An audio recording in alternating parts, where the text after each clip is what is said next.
17,50,000 টাকা এখন পর্যন্ত খরচ হয়েছে। এই যে দোতলা ছাদ ঢালাই হয়ে যাবে এই পর্যন্ত। মাত্র 830 স্কোয়ার ফিটের 35 লক্ষ টাকার একটা ডুপ্লেক্স, যেখানে নিচে 2টা বেডরুম, উপরে 3টা বেডরুম পাবেন। এবং হচ্ছে এটা বান্দুরা নবাবগঞ্জে হচ্ছে। এখন পর্যন্ত প্রায় 17 লাখ টাকা। আচ্ছা ভাই, আপনাদের এখন পর্যন্ত কত খরচ হয়েছে? একতলা ছাদ ঢালাই পর্যন্ত কেমন খরচ হয়েছে এই বিষয়ে একটু যদি বলতেন, এবং আমরা যে বাজেট দিচ্ছি তার মধ্যে সম্ভব কিনা।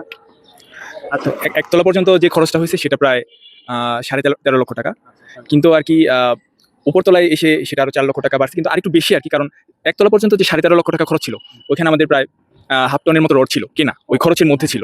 তো ওইটা জি ওইটা এখানে মানে আরো আর কি 4 লক্ষ টাকা না, আরো প্রায় আরো কিছু বেশি এখানে যোগ হবে। হ্যাঁ, আর আরেকটু বেশি হবে আর কি। তো যে এখন পর্যন্ত তাহলে কত গেল? তো সব মিলে হ্যাঁ, সব 17.5 লক্ষ টাকা আর কি, সব মিলে আর কি এই পর্যন্ত। আসসালামু আলাইকুম, আমি ইঞ্জিনিয়ার রাশিদুল ইসলাম। আজকে এসেছি এটা হচ্ছে নবাবগঞ্জে। আমাদের যে নবাবগঞ্জের ডুপ্লেক্সটা আছে মাত্র 35 লক্ষ টাকার যে ডুপ্লেক্সটা, এই ডুপ্লেক্সটা এই যে 850 স্কোয়ার ফিটের বাড়িটা, এই যে দোতলা ছাদ ঢালাই হবে। এখন পর্যন্ত প্রায় 17 লক্ষ প্রায় 50,000 টাকার মতো খরচ হয়েছে। এই যে একতলা ছাদ ঢালাই হয়ে গেছে, দোতলা ছাদ ঢালাই। এটা অনেকে আসলে বিশ্বাস করতে চায় না যে এত কম টাকায় কিভাবে সম্ভব। এটা আসলে একদম ছোট একটা বিল্ডিং, মাত্র 24 ফিট চওড়া আর 37 ফিট লম্বা। এই জায়গাটা হচ্ছে 24 ফিটের মতো, আর এদিকে আছে প্রায় 37 ফিটের মতো। সরি, এই জায়গাটা হচ্ছে 23 ফিট, মাত্র 23 ফিটের মতো, এবং এদিকে প্রায় 37 ফিটের মতো এই বাড়িটা হবে। এখানে 34 ফিটের মধ্যে এই বাড়িটা হচ্ছে। এটা হচ্ছে নিচে প্রায় 740 স্কোয়ার ফিট, নিচে উপরে হচ্ছে প্রায় 830 স্কোয়ার ফিট এই বিল্ডিংটা। সো আমি ডিটেলস বলবো এবং সবগুলা ভিউ দেখাবো, খুবই চমৎকার। এই যে এই আর একটা ভিউ, আর একটা অ্যাঙ্গেল থেকে যদি দেখি, এটা আসলে ক্লায়েন্টের কাছ থেকে জেনে এই হিসাবটা বলা, কিন্তু হয়ে যাচ্ছে। তো এরপরে কয় টাকা কি খরচ হবে সেটাও দেখাবো। এখন হচ্ছে এরপরে চাইলে আপনি 50 লাখ টাকাও খরচ করতে পারেন বা 1 কোটি টাকাও খরচ করতে পারবেন, বাট এটা কম টাকা, যাদের টাকা কম তারা হয়তো বা করতে পারে। এটা হচ্ছে ঢোকার এন্ট্রি, এখানে দরজা হবে, ঢোকার এন্ট্রি। এখানে সিঁড়ি হচ্ছে 3 স্টেপে, সিঁড়ি উঠে উপরে চলে যাবে। এবং এই সামনের এই জায়গাটা, আপনি এই জায়গাটাও চাইলে চেয়ার নিয়ে বসতে পারবেন। এখানে একটা ট্যারেসের মতো এই জায়গাটা। এটা আসলে আমাদের কয়েকটা ভার্সনে এই বিল্ডিংটা আছে। এটা হচ্ছে আরেকটা ভার্সন। এবং এইখানে হচ্ছে আরেকটা হচ্ছে ডাইনিং জোন, এখানে একটা ডাইনিং পাবেন। এবং এইখানে হচ্ছে এই ডাইনিং থেকে এই জায়গা হচ্ছে একটা কিচেন। এটা কিন্তু অনেক বড় সাইজের একটা কিচেন, এটা একটা কিচেন। এবং হচ্ছে এই জায়গায় একটা বেডরুম পাবেন। বেডরুম, এই বেডরুমটা অনেক বড় হবে। এইটা পুরা হচ্ছে এই বেডরুমের সাইজ, নিচের বেডরুমটা অনেক বড়। এই বেডরুমটার সাইজ প্রায় হচ্ছে 13 ফিট বাই 12 ফিট এরকম সাইজের। এইদিকে হচ্ছে প্রায় 12 ফিট এবং এইদিকে হচ্ছে 13 ফিট এই সাইজের। এবং সামনে একটা রুম আছে, এটা হচ্ছে 11 ফিট 12 ফিট এই সাইজের, এই সামনের রুমটা। এখানে নিচে 2টা বেডরুম এবং একটা ডাইনিং। এখন প্ল্যান যেটা করবে যে এই জায়গাটা হচ্ছে ড্রয়িং রুম করবে, এটা বেডরুম না, মানে নিচে একটা বেডরুম দরকার। এবং সিঁড়ি দিয়ে যখন আপনি উপরে উঠে যাবেন, উপরে গিয়ে হচ্ছে 3টা বেডরুম পাবেন, এই সেট আপে করা হয়েছে। এবং উপরে 2টা ওয়াশরুম, নিচে চাইলেও 2টা ওয়াশরুম করা যাবে। এই সিঁড়িগুলো খুব স্মুথলি 3 স্টেপে উঠে যাবে। এই সিঁড়িটা নিয়ে আসলে অনেক প্রবলেম হয়েছিল, বাট পরবর্তীতে কয়েকবার আসার পরে প্রবলেমগুলো সলভ হয়েছে। উপরে উঠেই হচ্ছে এই জায়গা হচ্ছে আপনি একটা ড্রয়িং জোন পাবেন, ড্রয়িং রুমের মতো এই জায়গাটা। এখানে আপনি সোফা টোফা দিয়ে বসতে পারবেন, এই জায়গা সি টাইপের সোফা দিয়ে আপনি এখানে টিভি থাকবে, বসতে পারবেন। এবং এইখানে হচ্ছে একটা রুম ওই সাইডে, এবং এই কর্নার ছাদ থেকে দেখাচ্ছি তাহলে ক্লিয়ারলি বোঝা যাবে। আচ্ছা, এটা হচ্ছে একদম টপ ছাদ, এইখান থেকে ক্লিয়ারলি বোঝা যাবে যে এই ফ্লোর প্ল্যানটা কেমন হবে।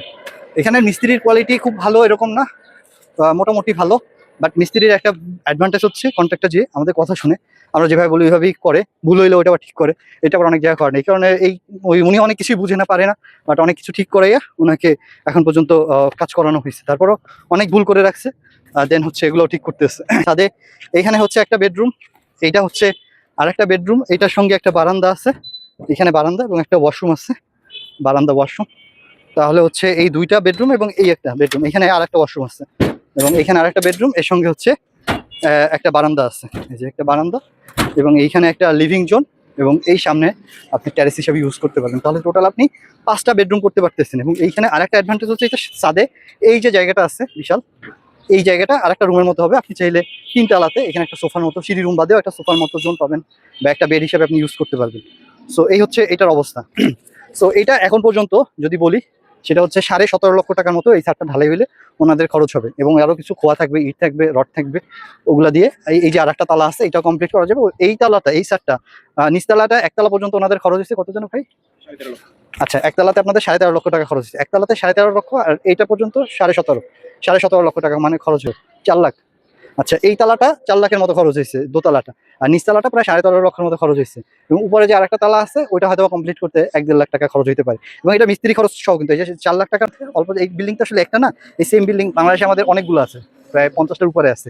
এই টাইপের যে লুকিং এর বিল্ডিংটা, এটা হচ্ছে প্রায় 100টার মতো আছে, আপডেট করে ছোট বড় যার যেরকম রিকোয়ারমেন্ট সে অনুযায়ী ডিজাইন করে দেওয়া হয়েছে। তো খরচ এইরকমই হয়। পিরিজপুরে যেটা, সেটা হয়তো বা 17 লাখ টাকার মতো মনে হয় খরচ ছিল এই পর্যন্ত। তো ওইটা তো আরো এর থেকে ছোট, আর এটা তো এর থেকে বড়। এটা তো প্রায় 8.5 স্কোয়ার ফিট এবং রুমের সংখ্যাও বেশি আছে। সো এটা যদি ওরা চায় যে 15,000 ইট লাগবে গাঁথনি করার জন্য, সো গাঁথনি প্লাস্টার এগুলো হয়তো 3 লাখ টাকার মতো খরচ হবে। এরপর হচ্ছে টাইস বা ফিনিশিং যা আছে মিডিয়াম রেঞ্জের যদি আপনি ইউজ করতে চান, তাহলে মোটামুটি আমরা যে বাজেট দিই আপনাকে, যে 35 লাখ টাকা, উনি চাইলে হয়তো 35 বা 40 লাখ টাকার মধ্যে সম্পূর্ণ কমপ্লিট করতে পারবে। এটা যদি কেউ এই টাকার মধ্যে কমপ্লিট করতে চায়। যেমন প্রেসপোর্টটা আমাদের কিন্তু 30 লাখ টাকা নিচে খরচ হবে, কারণ ওইখানে ক্লায়েন্টের টাকা কম, সেই কারণে। আচ্ছা, এই যে খরচের হিসাব অনেকেই বলে যে এটা সম্ভব নয়, এটা সেটা। আমি আসলে ক্লায়েন্টের কাছ থেকেই খরচটা আসলে, এই যে আমি যেগুলো বলছি এগুলোই, তাতে ওই তালাটা কমপ্লিট করতে হয়তো 1.5 লাখ। হ্যাঁ, ওইটা তো আর কি চিলেকোঠা টাইপের একটু ছোট তুলনামূলকভাবে, তো আর কি ওইখানে হ্যাঁ এক্সপেক্ট করছি আর কি 1.20-এর মধ্যে আর কি হয়তো হয়ে যাবে ইনশাল্লাহ। আচ্ছা, তাহলে মানে মোটামুটি আপনার 19-এর মধ্যে হয়ে যায় না? জি জি জি, এর মধ্যে মানে ঢালাই বা ওই সংক্রান্ত যে কাজগুলো এটা হয়ে যাচ্ছে। সেটা কি 15-20 লাখ টাকায় কমপ্লিট করা সম্ভব না আরো? না মানে মেইনগুলাই তো হয়ে গেছে, তো আশা করছি যে ওইখানে আরো কমে হয়ে যাবে ইনশাল্লাহ। মানে 35-40 লাখ টাকা কেউ যদি করতে চায় মোটামুটি করতে যে পারবে। খুব ভালো মতো করতে পারবে ইনশাল্লাহ। যারা উল্টাপাল্টা কমেন্ট করে যে এটা সম্ভব না, আসলে ওরা জানি আর না কি যে তাদের হয়তো এই ব্যাপারে ধারণা কম বা এখানে ধরেন অনেক বড় বড় কিছু বিল্ডিং আছে, এগুলো ক্লায়েন্টের রিলেটিভদেরই। তো ক্লায়েন্ট বলতেছে ভাই এই বিল্ডিং দেখতে দেখতে এখন রুচি নষ্ট হয়ে গেছে এইসব বিল্ডিং দেখতে দেখতে। এগুলা মানে এখানে খুব কমন, বাংলাদেশে এখন কমন হয়ে গেছে। তো এই যে এটা হচ্ছে তার চাচার একটা, ভাইয়ের একটা। তো এই জন্য মূলত এই মডার্ন ডুপ্লেক্সটায় ক্লায়েন্ট আসলে গেছে, যে এই বিল্ডিং আসলে চাচ্ছে না। এবং এই মডার্ন ডুপ্লেক্স দেখা যায় যে এগুলোর থেকে খরচও অনেক কম।